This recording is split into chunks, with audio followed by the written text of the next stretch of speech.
नमस्कार दोस्तों, स्वागत है आप सभी का एक और नए वीडियो में। दोस्तों, अगर आप भी इंडिया के बाहर के कंपनियों में इन्वेस्टमेंट करना चाहते हैं, जैसे कि Google, Apple, Microsoft, Nvidia, TSMC, इन सब कंपनियों में इन्वेस्टमेंट करना चाहते हैं तो आपके लिए बहुत अच्छी खबर है।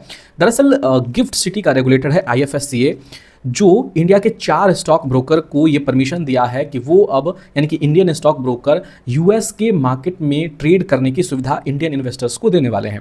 और ये चीज़ें चालू हो जाएगी अगले 2 से 3 महीने में। अगर आपको भी इंटरेस्ट है कि आप यूएस के स्टॉक्स में इन्वेस्टमेंट करें, जापान के स्टॉक में इन्वेस्टमेंट करें, चाइना, ताइवान, अलग अलग देशों के हांगकांग में इन्वेस्टमेंट करें, तो आपके लिए बहुत अच्छी चीज़ है। सबसे पहले समझिए कि ये गिफ्ट सिटी और आईएफएससीए क्या है।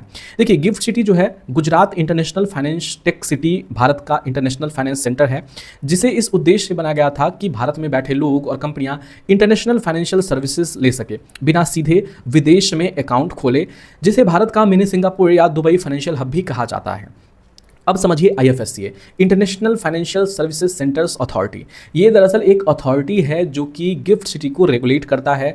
गिफ्ट सिटी के थ्रू जितने भी फाइनेंशियल इंस्टीट्यूशंस हैं, प्रोडक्ट्स हैं, उनको रेगुलेट, उनका डेवलपमेंट और तमाम सारे रूल्स और रेगुलेशंस बनाने वगैरह का काम जो है वो आईएफएससीए का ही है। तो इसने इंडिया के 4 स्टॉक ब्रोकर को परमिशन दिया है कि वो यूएस या फिर अन्य देशों के शेयरों में इन्वेस्टमेंट करने की सुविधा अपने ग्राहक को दे, अपने इंडियन इन्वेस्टर्स को दें। तो इन चारों कंपनियों का नाम कौन कौन सी है? देखिए, ग्रो, जीरोधा, एंजल वन और अपस्टॉक, ये 4 कंपनियां हैं जो आपको सीधे तौर पे विदेशी शेयरों में इन्वेस्टमेंट करने का जो सर्विस है वो आपको मुहैया कराएगी। अभी तक दोस्तों समस्या क्या थी वो समझना बहुत ज़रूरी है। देखिए, यदि कोई भारतीय व्यक्ति एप्पल, एनवीडिया, टेस्ला, माइक्रोसॉफ्ट, इन सब यूएस स्टॉक्स और भी अलग अलग देशों के स्टॉक्स में इन्वेस्टमेंट करना चाहता था, स्टॉक्स खरीदना चाहता था, तो उसके पास एकदम सीमित जो है विकल्प होते थे, जैसे कि IND money, invested, Vested, interactive brokers, कुछ विदेशी ब्रोकर्स जो नाम मात्र के हैं। तो केवल लिमिटेड जो ऑप्शंस होते हैं, तो लोगों के मन में कहीं ना कहीं डर रहता है कि कहीं कुछ हो गया, हमारे पास ऑप्शंस नहीं है। तो इसको लेकर के जो है, और इनके कंप्लायंसेस इतने ज़्यादा हार्ड हैं कि लोग ट्रेडिंग अकाउंट ही नहीं खोल पाते थे। जैसे एलआरएस, लिबरलाइज्ड रिमिटेंस स्कीम के तहत आपको पैसे भेजने पड़ते थे। इसके अलावा डॉलर में रिमिटेंस करना पड़ता था, bank charges, forex conversion cost, withdrawal charges, paper work, यानी प्रक्रिया इतना ज़्यादा जटिल थी कि मैक्सिमम लोग जो है इसी में प्रक्रिया में ही छोड़ देते थे। अब क्या बदलने वाला है वो समझिए। यदि आपके पास ग्रो या जीरोधा का अकाउंट है तो भविष्य में आप उसी के ट्रेडिंग ऐप से जो है Apple, Nvidia, Microsoft, Amazon, Tesla, इन सब के शेयर जो हैं वो खरीद सकते हैं। जैसे कि अमेरिकी लोग इनके शेयर खरीदते हैं, जैसे कि हम इंडियन शेयर्स खरीदते हैं, वैसे ही यूएस के स्टॉक में भी इन्वेस्टमेंट आसानी से कर सकेंगे। अब ये संभव कैसे होगा, इसका मैकेनिज्म समझिए। देखिए, इन्वेस्टर यानी कि हम और आप सबसे पहले क्या करेंगे, अपने ट्रेडिंग अकाउंट में जो कंपनी है उसको सेलेक्ट करेंगे और बाय पे क्लिक करेंगे। जैसे ही बाय पे क्लिक करेंगे तो हमारा जो ऑर्डर है वो सीधा चला जाएगा गुजरात की गिफ्ट सिटी में, जो हमारा फाइनेंशियल टेक सिटी है, वहाँ चला जाएगा हमारा ऑर्डर, और ये सब माइक्रो सेकेंड में होगा। गिफ्ट सिटी जो है वो सीधा किसको भेजेगा? यूएस के ब्रोकर को, और यूएस के ब्रोकर जो हैं वो वहाँ के स्टॉक एक्सचेंज जैसे कि एनवाईएसई है या नैस्डैक है, उससे शेयर खरीद करके वो भेजेगा फिर यूएस के ब्रोकर को। यूएस ब्रोकर गिफ्ट सिटी में भेजेगा और गिफ्ट सिटी जो जीरोधा और जो भी है वहाँ पे भेज देगा। तो इस तरीके से ये मैकेनिज्म काम करेगा, यानी आपका ऑर्डर जो है वो grow, gift city, US broker, US exchange तक जाएगा। एक फ्रेमवर्क है, उसको समझना भी काफ़ी ज़्यादा ज़रूरी है। 2025 में गिफ्ट सिटी ने एक नया सिस्टम शुरू किया था जिसका नाम है ग्लोबल एक्सेस प्रोवाइडर यानी कि गैप। इसका उद्देश्य है इंडियन इन्वेस्टर्स को कम लागत में विदेशी मार्केट तक पहुंच देना।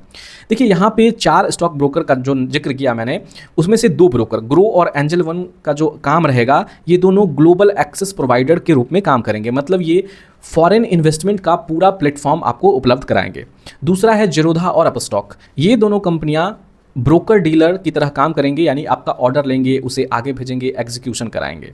इनके पार्टनर कौन कौन से होंगे? खबर के अनुसार इनके 7 विदेशी एग्जीक्यूशन पार्टनर्स होंगे, जैसे कि ViewTrade Internationals, Interactive Brokers, Alpaca Securities. इनके माध्यम से अमेरिका में ट्रेड होगा। इसका सबसे बड़ा फ़ायदा है कि पहले अलग प्लेटफॉर्म, और अब जो है आपको जो आपका पुराना वाला अपना ही स्टॉक ब्रोकर, जो इंडियन स्टॉक ब्रोकर है, जो आपके पास मोबाइल में होगा, दूसरा कोई ऐप डाउनलोड करने की ज़रूरत नहीं है। Groww, Zerodha, Angel One, Upstox, इन सब में से किसी ने एक में तो आपका डेमिट अकाउंट होगा ही। इसमें ऐप ओपन करा के आसानी से जो है यूएस में इन्वेस्टमेंट कर सकते हैं। दूसरा है कम खर्च। गिफ्ट सिटी का उद्देश्य है कि कम ब्रोकरेज चार्ज, कम फॉरेक्स कॉस्ट, कम कंप्लायंसेस कॉस्ट हो। विड्रॉल चार्जेस भी आपको नहीं लगेंगे। मान के चलिए कि आप यूएस के स्टॉक में इन्वेस्टमेंट करते हैं, अब तक क्या है कि विड्रॉल चार्ज लगते हैं, तो अब आपको विड्रॉल चार्जेस भी नहीं लगेंगे। आपने कोई शेयर बेच के पैसा इंडिया मंगाया, देन आपको जो है विड्रॉल चार्ज लगता है, जो बाद में ये सब चालू होने के बाद जो है नहीं लगेगा। और चौथा जो सबसे बड़ा फायदा है कि ट्रस्ट।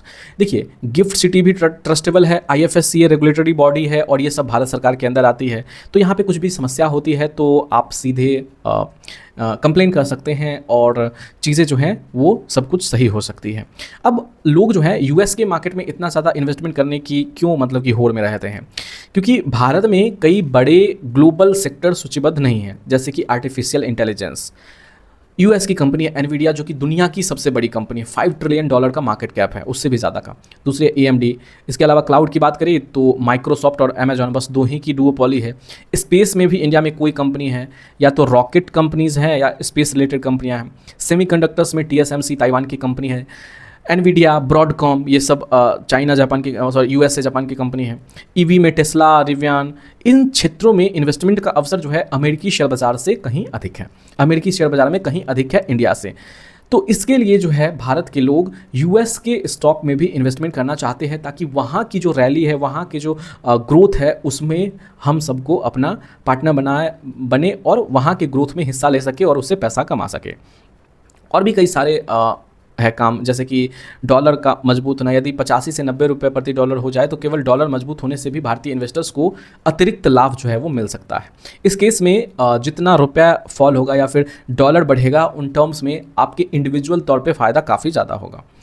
पिछले कुछ वर्षों में जो टेक कंपनीज़ है, जो सेमीकंडक्टर से रिलेटेड कंपनीज़ है, जैसे कि एनवीडिया, माइक्रोसॉफ्ट, मेटा, इन सब के स्टॉक्स में काफ़ी बेहतरीन रिटर्न्स जो है वो देखने को मिला है। अब इसमें टैक्स के बारे में अभी कोई बहुत ज़्यादा कैलकुलेशंस नहीं आए हैं, तो इसको बताना काफ़ी मुश्किल होगा, लेकिन दोस्तों अब बहुत जल्द जो है आप यूएस के स्टॉक में इन्वेस्टमेंट कर सकेंगे। तो अगर आपको इन्वेस्टमेंट करना है फॉरेन स्टॉक्स में, तो इस वीडियो को लाइक कीजिए, कमेंट में अपनी राय जरूर दीजिए और वीडियो को ज़्यादा से ज़्यादा शेयर कीजिए। और चैनल को अभी तक सब्सक्राइब नहीं किया है तो सब्सक्राइब भी कर लीजिए। जय हिंद। हम आपसे मिलते हैं अगले वीडियो में। धन्यवाद।